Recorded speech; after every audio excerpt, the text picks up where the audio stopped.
بسم الله الرحمن الرحيم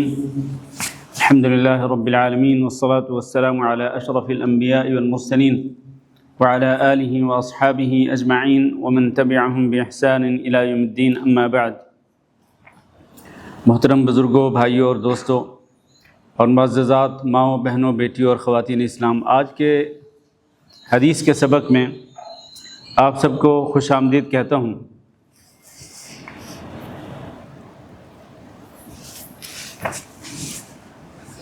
آج کے حدیث کے سبق میں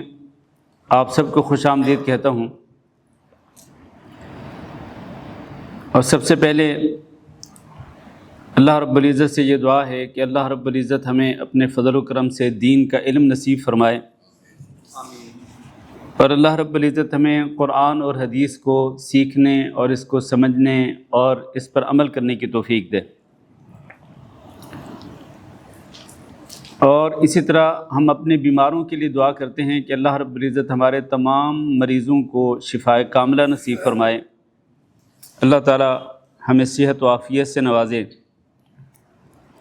اور اللہ رب العزت ہمیں اپنی اطاعت پر استقامت اور ثابت قدمی اختیار کرنے کی توفیق دے۔ لین دین کے مسائل مختصر صحیح البخاری میں ہم پڑھ رہے ہیں۔ آج ہم جو باب شروع کرنے والے ہیں، یہ باب ہے وکالت کے حوالے سے، اور وکالت کا معنی ہے عربی ڈکشنری کے اندر کسی کو سونپ دینا یا کسی کو کوئی چیز یا کوئی کام سپرد کر دینا، اور اصطلاح میں وکالت سے مراد یہ ہے کہ آپ کسی کو کوئی کام سپرد کر دیں یا کوئی چیز اس کے سپرد کر دیں، اس کو اپنی طرف سے وکیل بنا دیں۔ شرط یہ ہے کہ وہ آپ کی وکالت کرنے کی اہلیت اور استطاعت رکھے۔ آپ جس کو وکیل بنا رہے ہیں کہ آپ نے میری طرف سے یہ کام کرنا ہے یا آپ نے میرا فلاں کام کرنا ہے، تو وہ شخص اس کی اہلیت بھی رکھتا ہو، اس کا اہل بھی ہو اور اس کی استطاعت بھی رکھتا ہو۔ بعض اوقات یہ ہوتا ہے کہ وہ بندہ اس کا اہل ہی نہیں ہے کہ آپ اس کو وکیل بنائیں، اپنی طرف سے آپ اس کو اپنا وکیل بنائیں، اس کا اہل ہی نہیں ہے۔ اور بعض اوقات یہ ہوتا ہے کہ وہ اہل تو ہوتا ہے لیکن وہ استطاعت نہیں رکھتا،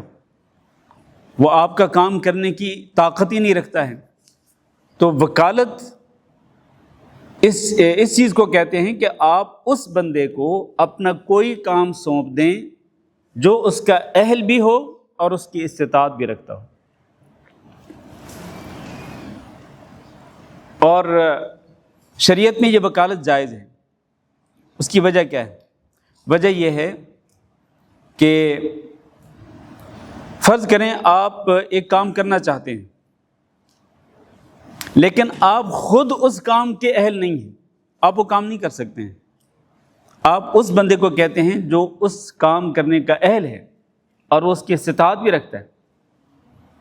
تو آپ اگر خود اہل نہیں ہیں، اس کی مثال دے دیتا ہوں، چھوٹی سی مثال۔ فرض کریں میں نے ایک موبائل خریدنا ہو اور مجھے موبائل کی کوئی سمجھ بوجھ نہیں ہے، تو ظاہر ہے کہ میں کسی ایسے بندے کو یہ کام سونپوں گا جو اس کا اہل ہوگا، جس کو سمجھ بوجھ ہوگی کہ مارکیٹ کے اندر آج کل کون سے موبائل موجود ہیں، کون سا موبائل اچھا ہے، کون سا موبائل اچھا نہیں ہے، کس کی کیا فیچرز ہیں، کون سا موبائل، اس کا کون سا ماڈل خریدنا ہے۔ تو میں خود چونکہ اس کا اہل نہیں، تو میں کسی بندے کو یہ کام سونپ کر اس سے کہتا ہوں کہ آپ میری طرف سے یہ کام کر دیں یا مجھے موبائل خرید کے دے دیں۔ ایک چھوٹی سی مثال دی ہے میں نے۔ اور بعض اوقات یہ ہوتا ہے کہ ایک بندہ اہل ہوتا ہے، یعنی میں اگر فرض کریں یہی موبائل لینے کی اہلیت میرے اندر بھی ہے، میں بھی کر سکتا ہوں، مارکیٹ میں جاؤں اور میں خود اپنے لیے موبائل خریدوں اپنی پسند کے مطابق۔ مجھے پتہ بھی ہے کہ کون سا موبائل اچھا کون سا اچھا نہیں ہے، لیکن ہو سکتا ہے کہ میرے پاس ٹائم ہی نہ ہو، میں اتنا مشغول ہوں کہ میرے پاس اتنا وقت نہیں کہ میں یہ کام کر سکوں۔ تو میں اپنے کسی بھائی سے ریکویسٹ کرتا ہوں کہ بھائی میں مشغول ہوں، میں موبائل نہیں لے سکتا، بازار میں جا کر آپ میرا تعاون کر دیں، آپ میری طرف سے وکیل ہیں، آپ جائیں اور آپ جا کے میرے لیے موبائل خرید کے لائیں۔ یہ بھی جائز ہے۔ تو مقصد یہ ہے کہ سارے کام بندہ خود نہیں کر سکتا، بعض اوقات اپنے کچھ کام دوسروں سے کرانے پڑتے ہیں، یا تو مجبوری کے تحت یا پھر کوئی مشغولیت کی کوئی وجہ ہوتی ہے، تو یہ ایک وکالت کی صورت ہے، اسی کو وکالت کہتے ہیں، تو یہ شریعت کے اندر جائز ہے۔ اب اس باب کے اندر امام بخاری نے جو بعض احادیث ذکر کی ہیں، ان احادیث کو ہم پڑھیں گے تو آپ کو سمجھ آ جائے گی کہ حقیقت میں وکالت کس چیز کا نام ہے۔ پہلا باب ہے، اور یہ مختصر، یہ یاد رکھیں کہ یہ مختصر صحیح بخاری ہے، یہ اصل صحیح بخاری نہیں، یہ مختصر ہے۔ اصل صحیح بخاری میں اور بھی کئی چیزیں ہیں جو ذکر کی گئی ہیں۔ مثال کے طور پر نبی صلی اللہ علیہ وسلم نے حج کے موقع پر جو قربانیاں کرنی تھی، آپ کو پتہ ہے کہ آپ صلی اللہ علیہ وسلم نے کتنے اونٹ قربان کیے تھے؟ 100 اونٹ۔ 100 اونٹ آپ نے قربانیاں کرنی تھی۔ نبی صلی اللہ علیہ وسلم نے کتنے اونٹ اپنے ہاتھ سے ذبح کیے؟ 63 اونٹ آپ صلی اللہ علیہ وسلم نے اپنے ہاتھ سے ذبح کیے، جبکہ پورے 100 کرنے تھے، تو جو باقی تھے اس کام کے لیے نبی صلی اللہ علیہ وسلم نے علی رضی اللہ تعالیٰ عنہ کو وہ ذمہ داری سونپ دی کہ علی تم جاؤ اور میری طرف سے بقیہ اونٹ جو ہیں وہ ذبح کر دو۔ تو یہ ایک وکالت ہے، نبی صلی اللہ علیہ وسلم نے علی رضی اللہ تعالیٰ عنہ کو اس کا اہل سمجھا، اور وہ اس کی استطاعت بھی رکھتے تھے کہ وہ باقی اونٹ قربان کر سکتے تھے، تو نبی صلی اللہ علیہ وسلم نے ایک اہل کو جو اس کی استطاعت رکھتا تھا اس کو اپنی طرف سے یہ کام سونپ دیا، یہ ذمہ داری سونپ دی کہ بھائی تم میری طرف سے بقیہ اونٹ جو ہے وہ ذبح کر دو۔ یہ ایک مثال یہ اس کتاب الوکالت کے بالکل شروع میں امام بخاری رحمہ اللہ نے اس کو ذکر کیا۔ آئیے اب یہ کچھ احادیث پڑھتے ہیں۔ پہلا باب فی وکالت الشریک، کہ ایک شریک، آپ جانتے ہیں نا کہ بعض اوقات ایک کام کے اندر 2 شریک ہوتے ہیں یا 2 سے زیادہ بھی ہوتے ہیں، پارٹنرز ہوتے ہیں، تو ایک شریک اپنے دوسرے شریک کو اپنا وکیل بنا سکتا ہے کہ بھائی تو میری طرف سے یہ کام کر دو۔ اب اس میں امام بخاری رحمہ اللہ نے جو حدیث ذکر کیا، عن عقبۃ بن عامر رضی اللہ عنہ ان النبی صلی اللہ علیہ وسلم اعطاہ غنما یقسمها على صحابته فبقي عتود فذكره للنبي صلی اللہ علیہ وسلم فقال ضحی به انت۔ عقبہ بن عامر رضی اللہ تعالیٰ عنہ بیان کرتے ہیں کہ نبی صلی اللہ علیہ وسلم نے انہیں کچھ بکریاں دی، یقسمها على صحابته، جن کو انہوں نے تقسیم کرنا تھا آپ صلی اللہ علیہ وسلم کے کچھ ساتھیوں پر، کچھ صحابہ کرام پر۔ یہ اصل میں واقعہ کیا تھا؟ واقعہ یہ تھا کہ یہ تھا قربانی کا موقع، یہ قربانی کا موقع تھا، تو کئی صحابہ کرام ایسے تھے جو قربانی کرنے کی استطاعت نہیں رکھتے تھے، ان کے پاس قربانی کے جانور ہی نہیں تھے، تو نبی صلی اللہ علیہ وسلم کے پاس کچھ جانور موجود تھے، تو آپ صلی اللہ علیہ وسلم نے ایک صحابی عقبہ بن عامر رضی اللہ تعالیٰ عنہ ان کی ذمہ داری لگائی، یہ ہے وکالت، ان کو سونپا یہ کام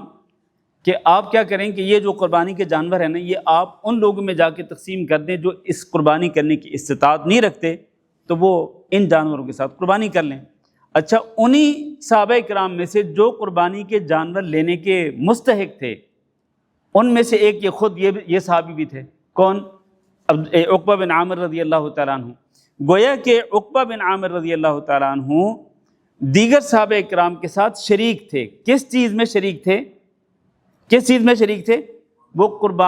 قربانی کے جانور لینے کے مستحق تھے، اس حق میں یا اس استحقاق میں وہ دوسرے صحابہ کرام کے ساتھ وہ شریک تھے۔ تو عقبہ بن عامر رضی اللہ تعالیٰ نے جا کے وہ قربانی کے جانور تقسیم کیے۔ فبقی عتود، ایک بکری کا چھوٹا بچہ رہ گیا۔ فذکرہ للنبی صلی اللہ علیہ وسلم، تو انہوں نے نبی صلی اللہ علیہ وسلم کے لیے ذکر کیا کہ بھئی میں نے باقی جانور تقسیم کر دیے ہیں، بس ایک بکری کا بچہ رہ گیا ہے، آپ اس کے بارے میں کیا حکم دیتے ہیں؟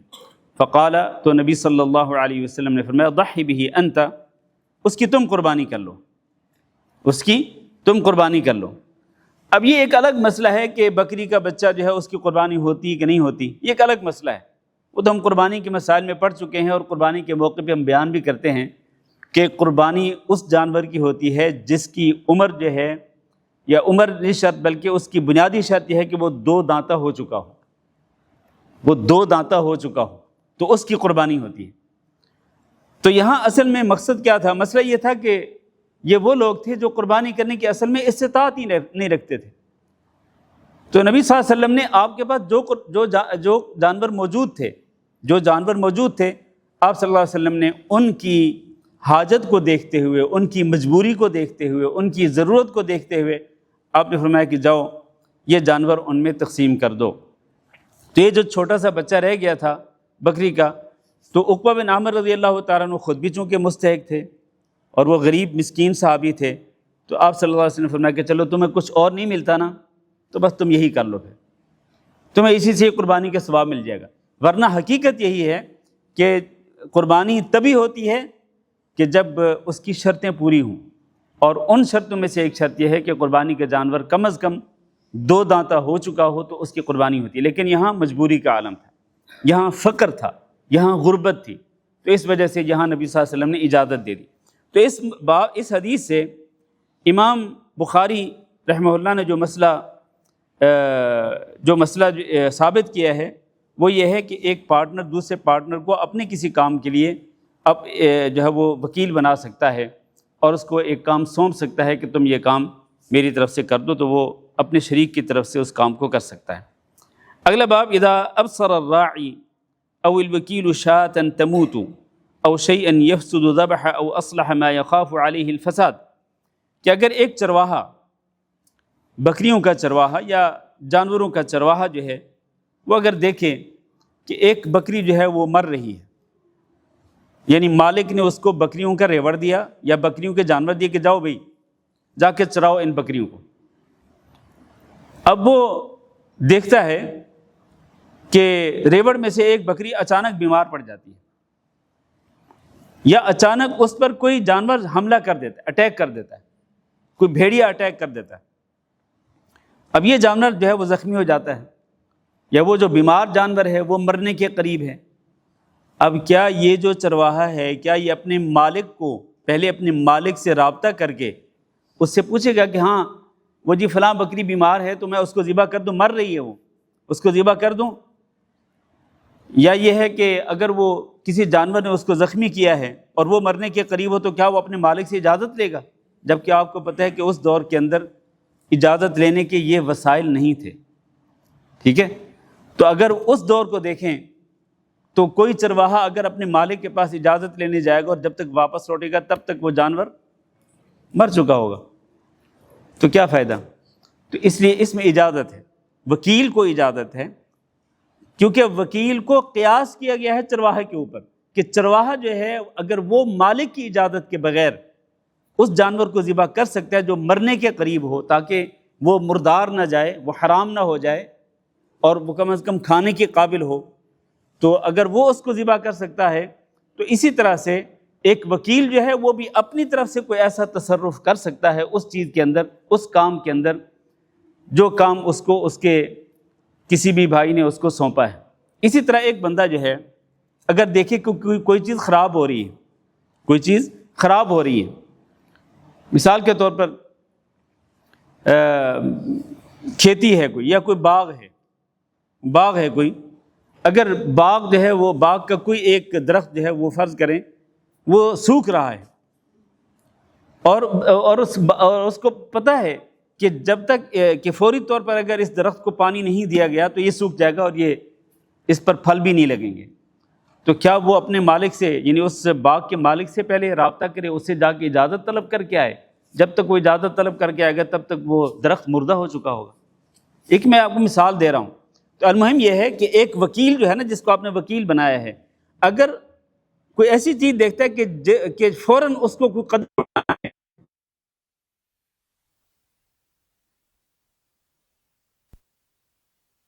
اس کا نقصان نہیں کر رہا بلکہ اس کو نقصان سے بچانا چاہتا ہے، تو اس کو نقصان سے بچانے کی خاطر اگر فوری طور پر وہ کوئی قدم اٹھاتا ہے، ٹھیک ہے، جائز ہے، اس میں کوئی حرج نہیں ہے۔ اب اس باب کے اندر کعب بن مالک رضی اللہ تعالیٰ عنہ کی ایک حدیث، انہ کانت لہم غنم ترعى بسلع، کہ ان کی کچھ بکریاں تھیں جو کہ سلع پہاڑ کے اوپر یا سلع پہاڑ کے قریب چرتی تھیں۔ فابصرت جاریۃ لنا بشاۃ من غنمنا موتا، تو کہتے ہیں کہ ہماری ایک لونڈی تھی تو اس نے ایک بکری کو دیکھا کہ وہ مرنے والی ہے، یعنی دیکھا اس کو بیمار ہے اور بیماری کی وجہ سے وہ ایسے لگا جیسے وہ مر رہی ہے، تو اب یہ جو لڑکی تھی نا جو ان بکریوں کو چرا رہی تھی، اس نے فوری طور پر کیا کیا، فکسرت حجرا، اس نے ایک تیز دھار پتھر توڑا، فذبحتها به، اور اس پتھر کے ساتھ اس کو ذبح کر دیا۔ تیز دھار پتھر ہوگا، اس کے ساتھ اس نے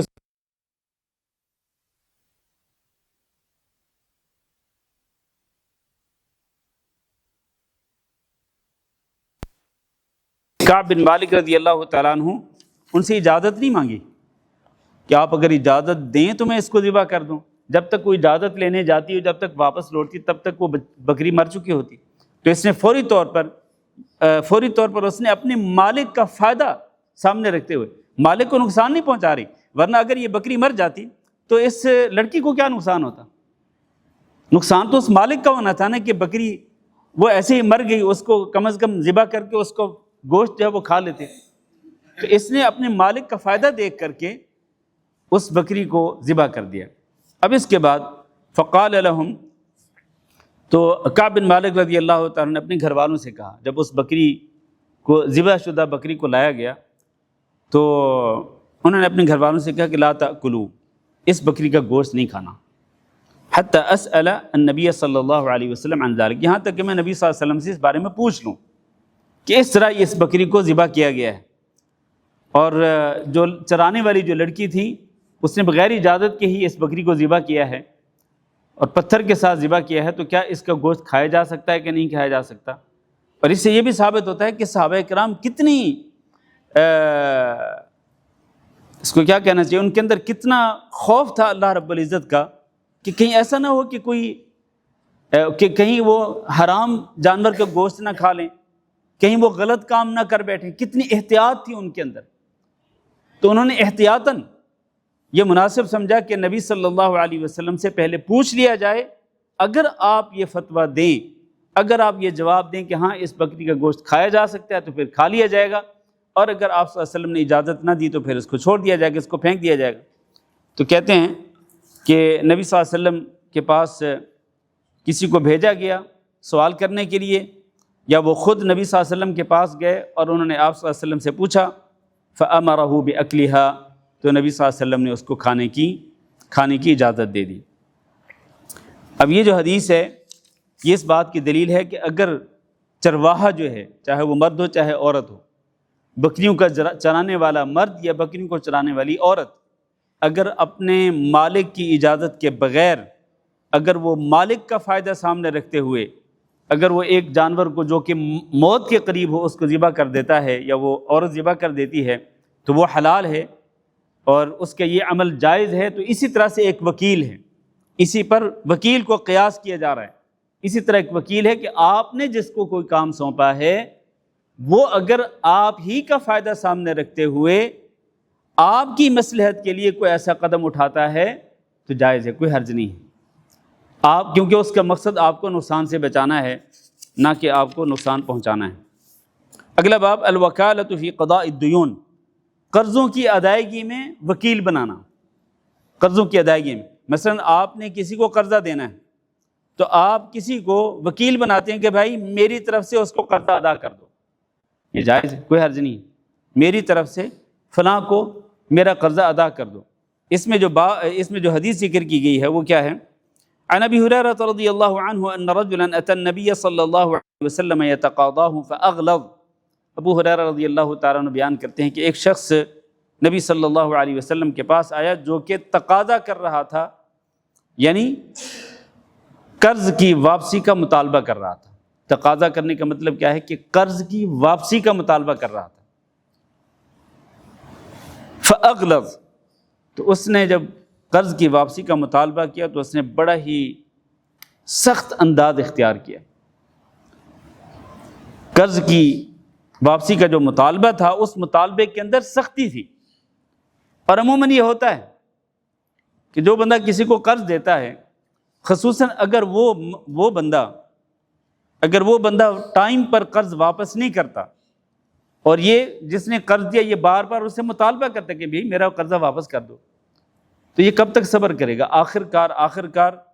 جب یہ اس سے تقاضا کرے گا تو اس کے کلام میں، اس کی گفتگو میں سختی آ ہی جائے گی، اور یہ سختی کے ساتھ مطالبہ کرے گا کہ بھائی میں تیرے پیچھے پڑا ہوا ہوں کتنے عرصے سے کہ میرا قرضہ واپس کر، تو واپس نہیں کر رہا، اس کو کچھ سخت باتیں سنائے گا۔ تو یہ بندہ جو ہے یہ بھی اصل میں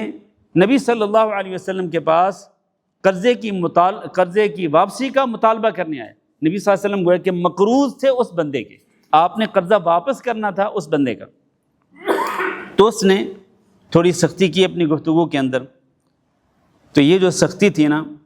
یا گفتگو کے اندر جو ایک نامناسب انداز تھا، یہ آپ صلی اللہ علیہ وسلم کے پاس جو صحابہ کرام تھے ان کو پسند نہیں آیا۔ فہم بھی اصحابہ، صحابہ کرام نے سوچ لیا کہ اب اس کو سبق سکھانا چاہیے کہ یہ بندہ نبی صلی اللہ علیہ وسلم سے گفتگو کر رہا ہے اور اس انداز سے کر رہا ہے، نامناسب انداز سے، اس کی گفتگو کے اندر سختی کا پہلو ہے، جبکہ نبی صلی اللہ علیہ وسلم سے گفتگو کرنے کے آداب اللہ تعالیٰ نے قرآن مجید کے اندر سکھلائے کہ آپ اب نبی کی آواز سے اونچی آواز نہ کرو،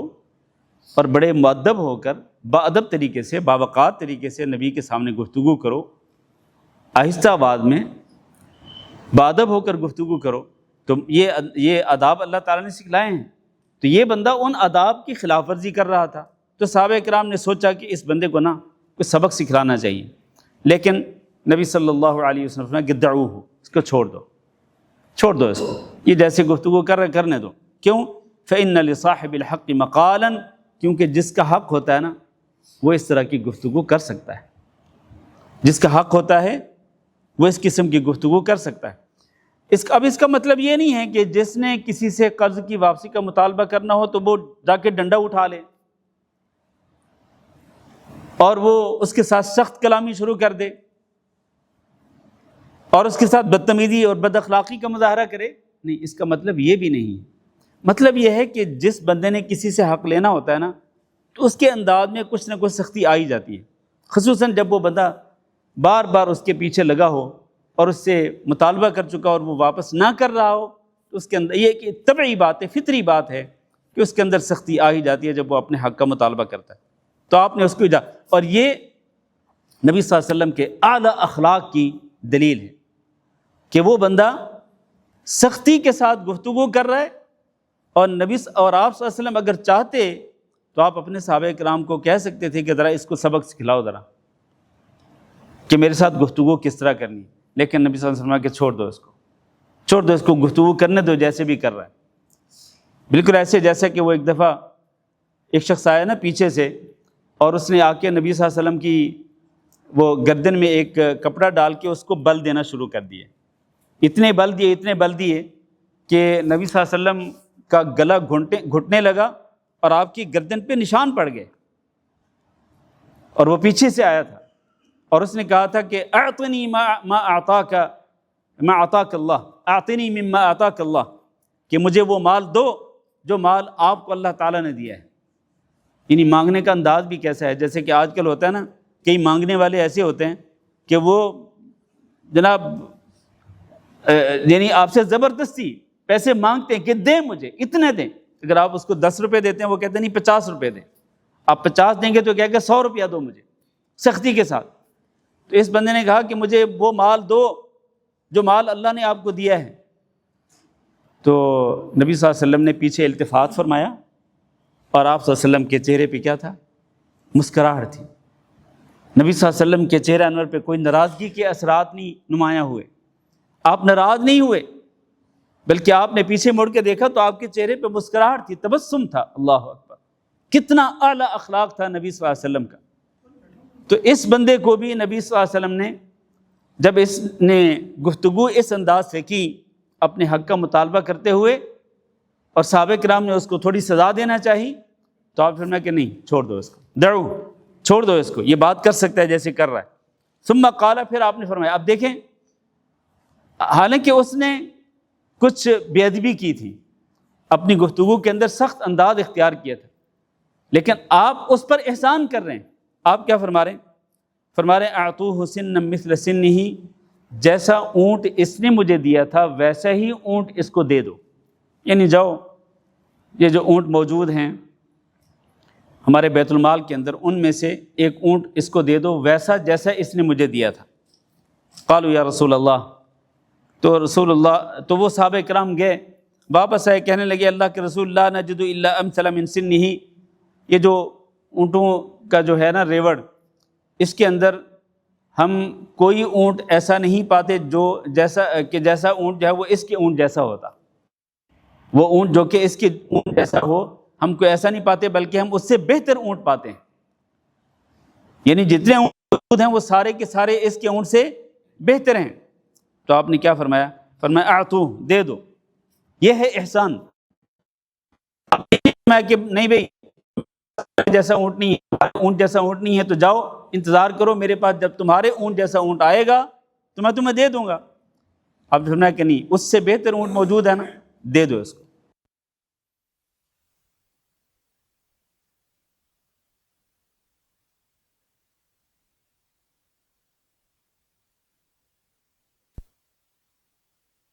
کا حق اس کو دے، تو وہ کیسے دے؟ وہ اس سے بہتر حق اس کو واپس کرے، یعنی جتنا اس نے دینا ہے وہ اس سے بہتر ادا کرے، اس سے بہتر اس کو ادا کرے۔ تو تم میں سے بہتر وہ ہے جو کہ بہتر طریقے سے اور بہتر طور پر وہ اس چیز کو واپس کرے، تو وہ تم میں سب سے بہتر اور افضل ہے۔ تو نبی صلی اللہ علیہ وسلم نے اس کو اس کے اونٹ سے بہتر اونٹ دینے کا حکم دیا۔ اب یہاں یہ جو بات امام بخاری نے ثابت کی ہے وہ یہ ہے کہ قرض کی واپسی جو ہے اس میں آپ کسی کو وکیل بنا سکتے ہیں، جیسا کہ نبی صلی اللہ علیہ وسلم نے صحابہ کرام کو وکیل بنایا کہ بھئی اس بندے کو اونٹ دے دو ویسا جیسا کہ اس کا اونٹ تھا۔ تو وکالت اس میں یہ ہے، وکالت یعنی ایک کام سونپا جا رہا ہے، سپرد کیا جا رہا ہے، کس کو؟ ایک تھرڈ پارٹی کے کسی بندے کو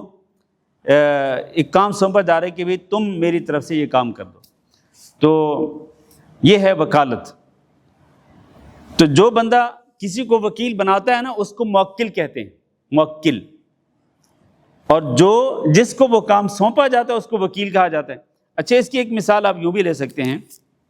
کہ جیسا کہ یہ جو عدالت میں جو کیس ہوتے ہیں، عدالتوں کے اندر جو کیس ہوتے ہیں تو وہ جن کے کیس ہوتے ہیں وہ وکیل بناتے ہیں، اپنی طرف سے وکیل بناتے ہیں۔ تو وکلاء حضرات جو ہیں وہ پھر اپنے کلائنٹس کی طرف سے وہ وکالت کرتے ہیں، عدالت میں حاضر ہو کر اپنے کلائنٹس کی طرف سے وہ ان کا کیس پیش کرتے ہیں، چاہے وہ مدعی ہو چاہے وہ مدعا علیہ ہو۔ ٹائم ختم ہے؟ اچھا، تو چاہے وہ مدعی ہو چاہے وہ مدعا علیہ ہو، اپنا وکیل بناتے ہیں۔ تو وکیل جو ہے وہ عدالت میں جا کے اپنے کلائنٹ کی طرف سے اس کا موقف پیش کرتا ہے، تو یہ وکالت جائز ہے۔ لیکن یہاں بس ایک بات کر کے میں یہ آج کا درس ختم کرتا ہوں کہ وکالت، یہ جو پیشہ ہے نا وکالت کا، جس کو لائر کہتے ہیں، تو یہ لائر کا جو پیشہ ہے یہ ویسے تو بہت اچھا ہے،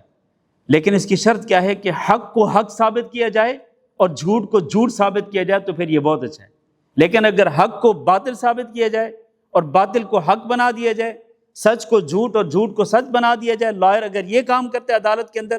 اور اس پر وہ فیس لیتا ہے وہ اپنے کلائنٹ سے، تو وہ جو فیس ہے وہ 100% حرام ہے، 100% وہ فیس حرام ہے۔ اس لیے اس میں جو زیادہ تر لوگ ہوتے ہیں وہ اسی طرح کے ہوتے ہیں، کم ہی لوگ ہوتے ہیں جو کہ سچ کو سچ اور جھوٹ کو جھوٹ ثابت کرتے ہیں۔ واللہ اعلم، وصلی اللہ وسلم علی نبینا محمد وعلی آلہ وصحبہ اجمعین۔